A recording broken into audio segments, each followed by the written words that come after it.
Now, I want to bring up a metaphor that came up in a conversation that I had with a colleague of mine recently in the podcast.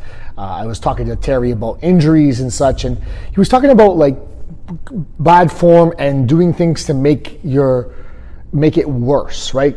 Injuring yourself without knowing that you're setting yourself up for injury, almost like a long-term chronic injury. And it made me think about an electrical fire. Oftentimes when there's electrical fires, let's say in a home, you don't actually recognize that there's a fire going on until it is right in your face, sort of blows up in your face.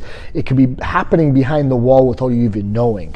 And the problem with that is when we relate it back to the injuries, like there's a potential that if you're not doing the exercise correctly, if you're not using the proper form, that you might be overstressing one part of your joint compared to the other, one muscle compared to the other, and perhaps it's a muscle that is meant to be like a stabilizer, an assistant type muscle as opposed to a main mover, and potentially what you're creating is a long-term injury, a chronic injury that might show up, or an injury that shows up later after a bunch of misuse or overuse.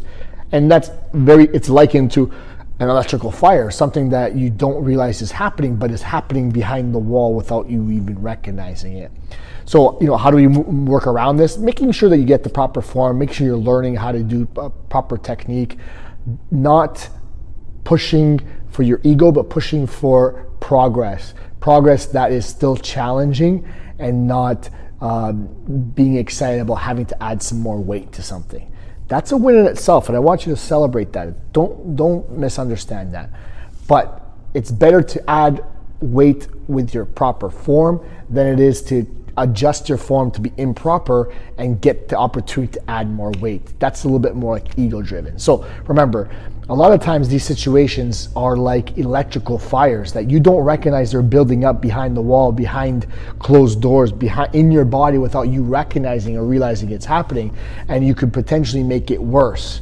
So instead, focus on the getting good at the movements, making sure you're using principles that are standardized, the fundamentals, and listening to your coach, and you will get there.